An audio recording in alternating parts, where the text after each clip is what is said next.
part of the scene. Providing some lovers, welcome all of this green. All the memories made, on paths we paved. Savor the moments like a timeless wave. It's JamTone's world, and we're here to engage. It's spotlights on, let's take center stage. JamTone, right in hand. Making some money, listen, I can dig it on.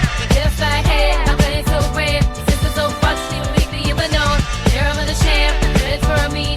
Love, if you get a lane, it's about you, the one. Come for me, I'll buzz. Some of God, I can put the doors about it, ain't no doubt. Fucking shout, religion to the shine.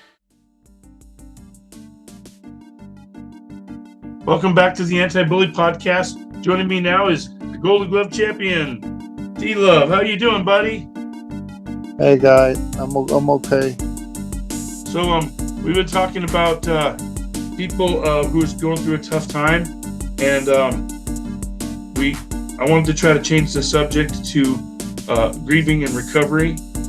And you was telling me before that you don't really do much grieving, but I'd like to kind of get a little bit of your take on the whole thing of recovering from abuse and stuff like that. Yeah, Ton, I think you talked to the right guy, but like I was saying earlier, they got things called PTSD and emotional addiction, and even though I think I'm a master, I started my charity to help other people deal with it, but to be completely honest, I have my ups and downs and my challenges, and those emotions that you've had from the time that you grow up, it's not easy to knock for everybody. I think maybe if some people have more happy days and they have good things, then they're used to it. But I'm just so used to loss, and I'm so used to, my mother shot in the face, my father gone. He was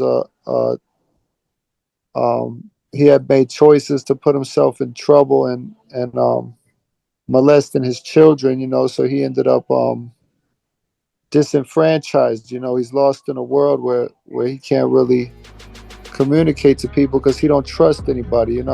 So I can have all the justification in my mind to see how people, they have to live with what they do, and even if people die, it doesn't change that for the victims. For the people that have to grieve.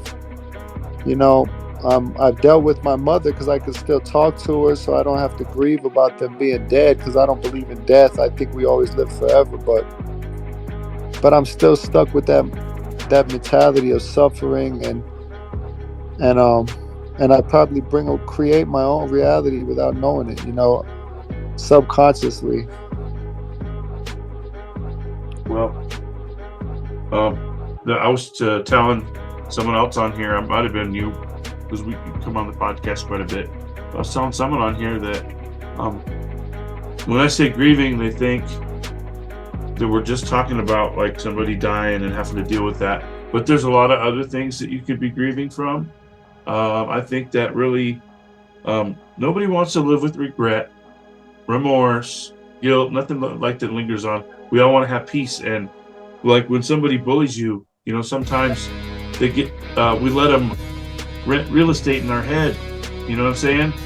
And they're living up in their head rent free, like telling us all this stuff. We shouldn't even listen to it. Okay, she's gonna come back on now. I'm gonna see. Yep, she's coming back on. Okay, we should not let those people get into No, it. we shouldn't. But I would have to put a little comma in there to say maybe. I have a quote that I heard recently that said, if your blood is not boiling by now, then it's probably because it's clotted from those shots that they gave everybody. Yeah. So I don't have a problem with that, my blood boiling. My hero's Lucy Parsons. So you guys could look her up in your own time, but she said we should go up to the rich and the tyrants and just arm ourselves and stab them or shoot them all, and I'm not advocating for violence, so let's get that correct, but that's what Lucy Parsons said. She's a revolutionary woman. She was a great woman that did a lot for the working class people to get a 40-hour work week and stuff like that. Well, hey, you guys who are just tuning in now, thanks for tuning into our podcast. Joining me now live is Diego. He's the Colorado State boxing champion, and he's my good friend. He's also a dad, and besides being an athlete, And also, we have an author of a book. It's called The 7 Pillars of Happiness and Success. Welcome, Ada Lloyd. Experiences that we have in the past can impact our present without us being aware of it. And I call those things legacy choices. Wow. Because they come out of the past, and we think we're making a conscious choice. And so we take the steps that we think are going to get us where we want to go. And then we wind up over here. We want to know why. And it's things from our past that have impacted us without us recognizing it. And so it starts with recognizing that there's a reason why we didn't hit the goal we were working towards, and looking at what some of the experiences are that may have diverted us without us even being aware of it. And then recognizing how they're impacting us and what we want to do about it. I like that. It's very serendipitous. Before you came on, I was just talking with Tony. He was relating to trauma and stuff, and I was saying it's some type of emotional addiction and or PTSD that I suffer with from things, when you're 3, 4, 5, 6 years old, and sometimes you can do all the mental therapy and get over things, but those feelings, sometimes they have a tendency to continue, and like you said, subconsciously. But I've been in the state. I'm 44 years old now, so I can be aware of what's going on inside of me. So I know I'm not angry at anything presently, but I still have those I definitely still have those patterns of emotion, those the brain, the way the brain's connected. Kudos to you for recognizing that, because a lot of people don't recognize it. And here's the thing. It's when you hear PTSD, the vast majority of us, think the military folks and things that they have encountered on the battlefield. But if you look at a dictionary of psychological terms that's about 8 inches thick, the number 2 cause of PTSD is childhood trauma. And it creates a lasting impact that we frequently underestimate and don't fully recognize. So what happens is, James and I were talking earlier about some of the ways that symptoms show up. And they show up in anger, they show up in addiction, they show up in self-doubt, they show up in fear of judgment, they show up in a whole bunch of different ways. Yeah. And we look to treat the symptoms, but we don't realize that that's going to be a temporary fix. And we have to treat the underlying disease, which is what happened in childhood. It doesn't mean that we need to, I've got one client who, she was in therapy for 20 years and was still dealing with depression from things that she experienced in childhood. In our second week together, she said she felt her depression lifting. She's a different person today than she was a couple of months ago, because all of that therapy was about what happened. It wasn't about how she felt. And that's a really significant thing that you just said, is you talked about your feelings. And when we validate the legitimacy of our feelings and we honor them and we look at what we experienced, we can separate it from all of the lies that we were told. And that's the beginning of healing and achieving emotional freedom. I like that. Emotional freedom. I love that. That's a good one. That's in your book, I'm sure. Achieving emotional freedom is one of the things you frequently talk about in your book, right? Yeah, and I sent you a link to Shattering Hidden Barriers. Shattering Hidden Barriers. And that really does address a lot of what I'm talking about right now. I like that. Have you ever because I have my own way of coping. I had some recent issues that threw me off track. Normally I've been very concerned lately about, like you said, people will go through depression and things for 20, 30 years, and I noticed the chemicals that they give people addresses some of the mental aspects, but I never really hear anybody talk about the production of serotonin in the gut. And I've found that really was what has worked for me, whether it's through breathing or getting the proper minerals or not having the pesticides that disrupt the production of serotonin. Because sometimes those things are almost out of our control, and no matter how hard we try to feel better, if we don't have the right biology. But that's why I'm very interested in what you're doing, because I'm sure is that what you do, talk therapy? You get to talk with the people and then they could feel better? Basically, I've got a whole procedure I go through. I've got a program called Achieving Emotional Freedom Now. Okay.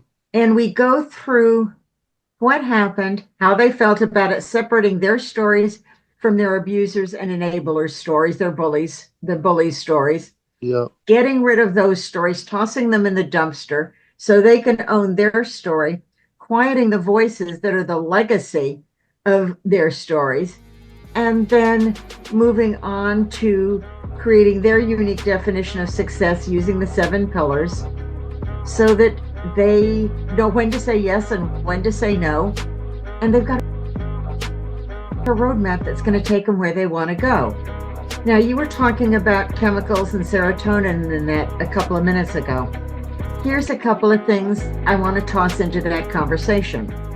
One is when we talk about depression, there's 2 things. There's clinical depression and there's the more common depression that is pretty pervasive in our society to one degree or another. I'm not talking about clinical depression right now. I'm talking about the other depression. And so here's the thing, is sometimes with some people, certain drugs are going to make that situation better. Right. Sometimes with other people, those same drugs don't work. For whatever reason, our individual hormonal systems are different. But my focus, there's a quote I love from Stephen Covey. He said, "I'm not a product of my circumstances, I'm a product of my decisions." We have all encountered circumstances that weren't on our bucket list. Our choice is our attitude and what we choose to do about them. It's a nice thought that we have a choice in the matter.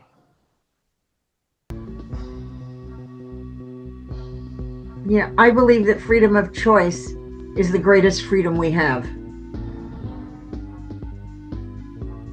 Yeah, that seems like would open up a whole nother discussion of our free will, our choice. And I like the macro level. They say if you put an organism with 5 other organisms in a petri dish, the organism will become like those around it. And I found that similarity with humans and similarity with humans and just government and all kind of things. But I guess somewhere in there you have to find, where do I have the choice? We didn't choose to be born in a place, or we didn't choose to be in a lot of circumstances. But I still agree with you. Somewhere along the lines we have a choice to accept inferiority, and I think that's what I've been struggling with now is and I think I just need to exercise more, because I got out of my workout program, but I'm just stuck with these destructive feelings, and I don't express them on other people, but I'm just aware of it, and just for the background, I've been diagnosed, schizoaffecto and depressive type and post-traumatic stress, but I've really had a way to be really successful despite those things. So I like the hope that you have that people do have choice, despite the the toxins in our environment and all the things that are beyond our control. That there still is something within our control. I would share with you. One is you talked about, choice and putting five things in a petri dish and all of that. And there's a very common saying in the self help industry that says you're the sum total of the five people that you spend the most time with. Hmm. So part of the choice that we make is who do we surround ourselves with in real life, in online? Do we surround ourselves with people who lift us up, or do we surround ourselves with people that want to rip us apart? That's a choice that we make in terms of the people that we have in our lives. The other thing is sometimes the voices that we hear that tell us that we're not good enough and that lead us to depression are our own voices. And why would we lie to ourselves? But here's what I want you to think about. When you were a newborn baby and the nurse was cleaning you up and getting you ready to hand back to mom, you weren't saying in the back of your head, I'm going to be a failure. I'm never going to be able to succeed in life. Those voices, those feelings come from somebody else. They were never about you. They were really about them. So how do we rip them out, toss them out, and not be defined by who somebody else says we are, but be defined by who we know we are? Yeah, it's nice. It's nice. Sometimes I get lost in the sauce, but it all makes sense. I'm just a different type of thinker, and what you're saying is so powerful to me because I was just talking with a famous DJ the other day, and she's on the radio, and I asked her, what are all the words that she likes? Because I'm a poet, but some of my words are kind of colored and despair and negativity sometimes. But so I asked her what are the greatest words, and one of her words was bootstrap, and so I tried to do a study on bootstrap, and I said, I think that's why I've been labeled crazy, because you can't pull yourself up by your bootstraps. Literally, you would have to have some solid ground. You would have to have a rope. You would have to have something. And I think you having a I don't know what I would describe it as, but I would say it's more like solid ground. You could help people that are maybe they're stuck, and they probably appear foolish when they're just trying to pull themselves out of it if they can't trust anybody and they have these issues. It's nice to have somebody with some their feet on solid ground to help pull you up. Trust is one of the things that we are so vulnerable to, in terms of if we've got a past where there's been abuse or bullying, our ability to trust other people is challenged. But even more is our ability to trust ourselves, and trust ourselves to know who we can trust. And trust is so critical to building the foundation that you made reference to. Well, And James earlier made reference to the 7 pillars of a happy and successful life.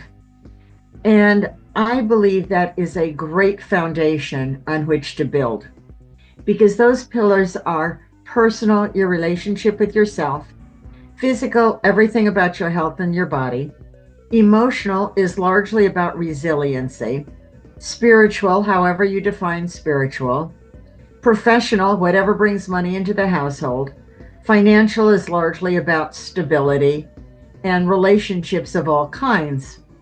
And defining what success means to you in each of those areas. Not what society says, not what mom and dad or your partner or anybody else have to say about it, but what you in your heart of hearts know it looks like for you. yeah. And then weaving that together to create your unique definition of success. And that's a solid foundation on which to build. I agree. Now, how does this go in relation to if someone is dealing with child abuse now, whereas if somebody was dealing with it, they were abused in the past? So, two things. We know that abuse is generational. Those who were abused, if they don't heal, are very, very likely to abuse their children. Is domestic violence. The vast majority of perpetrators and victims in domestic violence were abused as children. So, step one is heal the abuse from the past and break the chains so it doesn't continue in the present. And if it's continuing in the present, do whatever you need to do to break the chains of why it's happening in the present and stop it and save another generation. Mm-hmm. And I would just add on to that, if I could, that sometimes it gives people perspective to understand that that's probably what happened. You know, we always do the anti-bully podcast. Sometimes the bully is usually, like you said, very often the one that was bullied in the past. So maybe that helps to give them grace and to not take it personal, you know. And that's something I've understood a long time, is that, you know, I've felt pity for these abusers because they've never had the sunshine that I've had. You know, they've always had the fear and the guilt and the shame. And if possible, I'd like to even shift a little bit to ask a question of how do you even know though who to trust if growing up all the people that you trusted and you loved, those were probably the worst people? And you know, and it's very common. Like, I'd meet a girl. I've met two girls and had children with two women, and they both abandoned their children just the way my mother abandoned me, you know. So I'm saying I can't be attracted to the people that I'm attracted to, and I can't trust the people because I usually trust the people in the same way, that are narcissists, or they just interested in themselves, you know. And then sometimes I say, well, that's because opposites attract, and maybe I'm here to help people, and I'm always finding benefit in helping others. But at the same time, it's very lonely for me because, you know, I'm 44 years old now, and I just had the conversation that I've never had a friend, you know. And I did bring you up, Tony, that, you know, we have a great vibe when we're together, even though I still, sometimes I get scared, I get terrified that, you know, Tony's going to switch up and hurt me or do something like that, you know, even though I could talk to myself and say, no, you know, he's a great guy and stuff. But I just have those fears of probably not trusting the right people, and maybe the people you could trust, you know, it's just sometimes difficult. So let me address a couple of the things that you have said. The first one is, when we grow up in a dysfunctional situation, that's our normal. And so we tend to gravitate towards our normal. So you talked about having been abandoned and being attracted to women who had abandoned children. And knowing that that wasn't in your interest, and yet wondering why it was happening, because that was your normal. Yeah. Does that make sense? Oh, it definitely, yeah. I guess it's whatever reason, probably I wanted my mom, and I got her, you know, but it probably wasn't destructive for me. I probably just brought back that same. So here's the 2 or 3 things that I would say to address that. One is, I don't care if you're 44 or 94, go back and do the work to heal the child. And we can talk more about that, you know, one-on-one if you want to. But do that so that you can break that chain of being drawn to a normal that you know is not the normal that you want.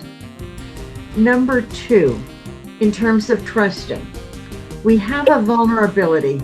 We meet somebody and, you know, we may trust them in a whole bunch of ways and we get burned. And it's like, why did I do that? How did I put myself in that position again?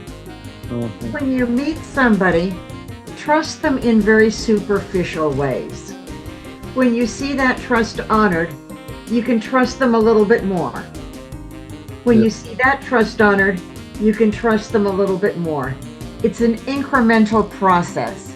I like that. At some point, your trust is violated, bounce back to the superficial level, and probably never go down that particular road again.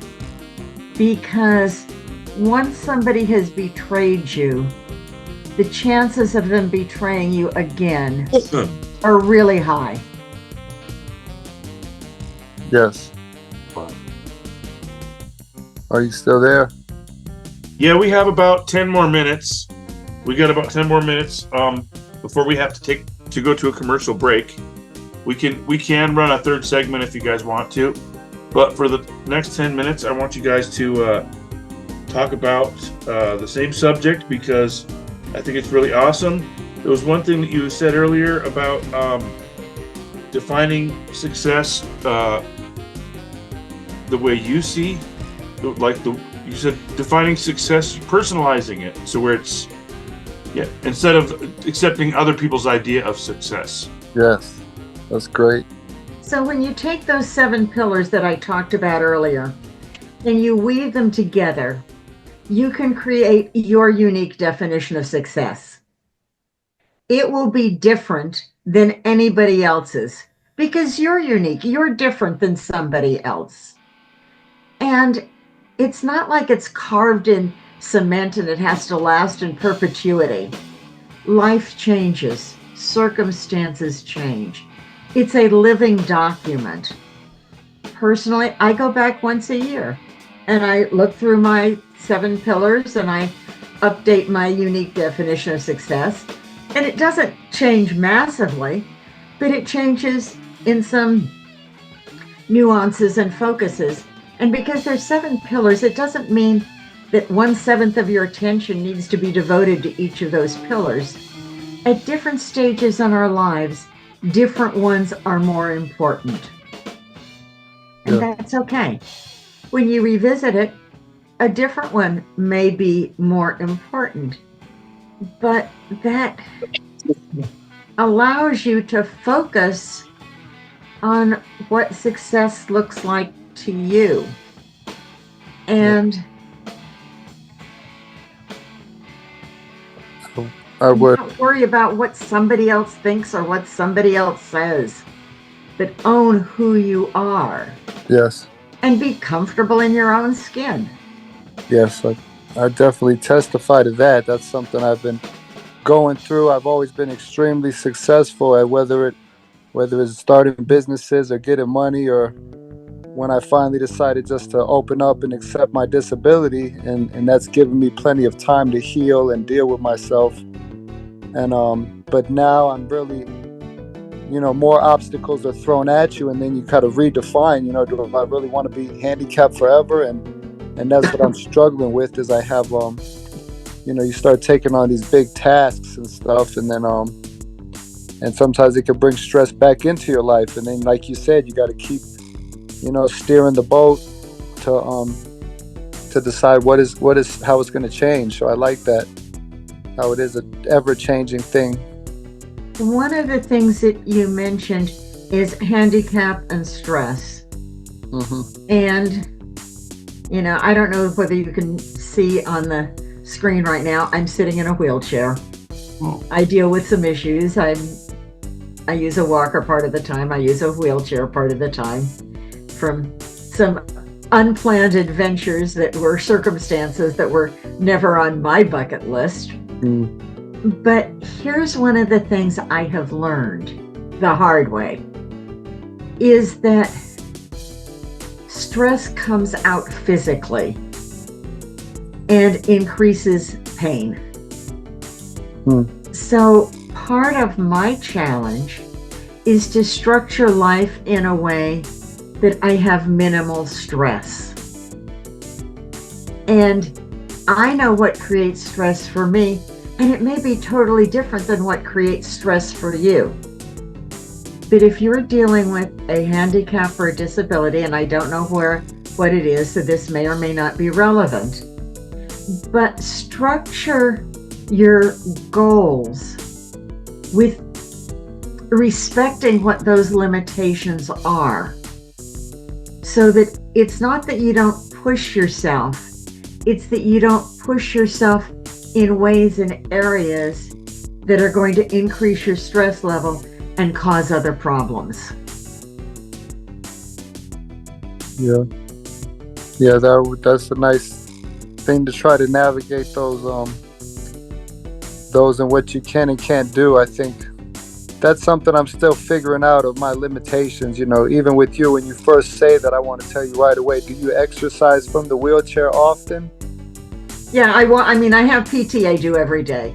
That's great. I hate it, but I know it's important. You hate it? Yeah. My son says the same thing. He's in track right now, and he says, man, I do all these cuss words in my head before I go out to practice, but then he does it and he's just much happier afterwards. And I know that has a big impact, even just taking deep breaths, as far as production of serotonin and the way you feel. So I hope that works great for you, the PT. Thank you. And that's a choice we make. Right. I can choose to do PT or not do PT. Yes. And I figured out a while back that I'm not in any more pain if I do PT than I am if I don't. And I do better when I've done PT than I do when I don't. That's great. That's great. And I'm so thankful that you're here to talk to people and that we're going to have a lot of viewers, because and I feel better. You can tell by the smile on my face. It's nice just talking to you, because I'm dealing with a divorce and custody issues and what state I'm going to have to live in. And there's just a lot of things on the plate. And I do feel like just going back and saying, you know what, everybody just leave me alone. I'm going to have my little SSDI. But then is that really what I want? So I have some really tough choices to make as far as what can I handle, and what am I willing to let go of? And choices, there are very few choices that are forever choices. So for example, you might say, okay, I'm going to take the SSDI while I figure out all of these other pieces. But I'm not going to live on SSDI forever. It's people say, oh no, I got SSD now and I don't want to go, and I don't have to work and stuff. But some people, they still want to go to work.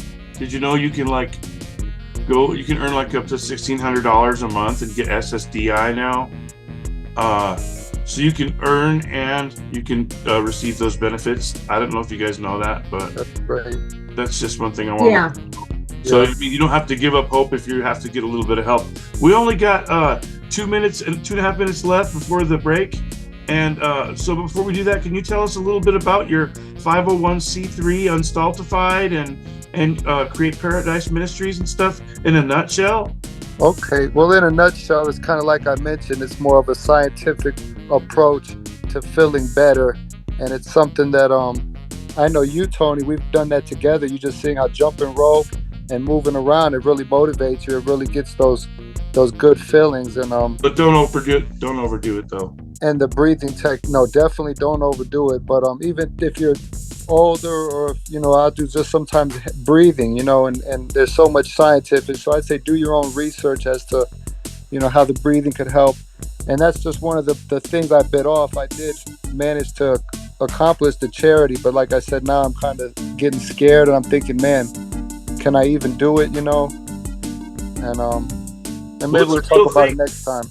It's a real thing. So now you can, since you have a 501c3 and it's real, you can actually have a fundraiser legally now. And I'm in limbo because I did my 1023 and now I just got to wait for the IRS. So it's like I feel like it's holding me back from my personal choices. I want to go out there and do stuff, and I don't even have I got to wait for the IRS and I got to wait for the divorce to see if I can create it all, so that as soon as the divorce comes through and the IRS comes through, you're ready to roll it out. So yes, when we come back from the break, you guys, we are definitely going to talk about Unstultified and Create Paradise Ministries, because it's a really wonderful thing that my friend has created. We're going to have to go to a commercial break, but we'll see you guys. Stay tuned. We're going to have one more segment on the Anti-Bully Podcast. Okay, thanks.